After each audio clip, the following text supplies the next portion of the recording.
Ladies and gentlemen, I always hear that atheists are the reasonable ones. At least they claim to be. They say they're the beacons of reason, they're the brights, they're the ones that follow reason, whereas us Christians, we're the ignorant ones. Well, I don't think that's the case, and here's why. Atheists, the ones that I read about, the big ones you hear about in the culture and are writing books, the new atheists, they're materialists. They think everything is material.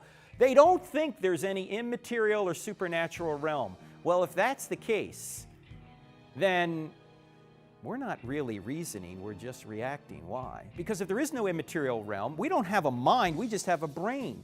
And every thought we have in our brains is the result of a previous natural cause over which we have no control. In other words, we are completely determined by the laws of physics. Well, if that's the case, why should we believe anything we think?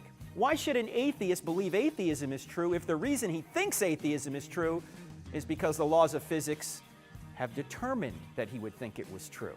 There's no reason to think that. In fact, there's no reason to think anything is true or to have any warrant to believe anything if materialism is true.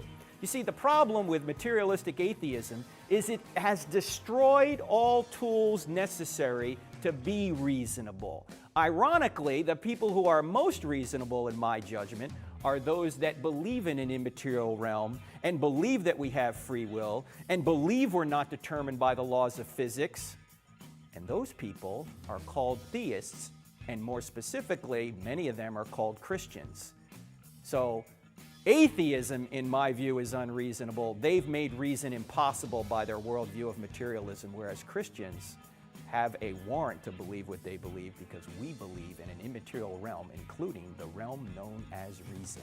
Now, if you want more on this, get the new book, Stealing from God, Why Atheists Need God to Make Their Case, forward by the great Ravi Zacharias.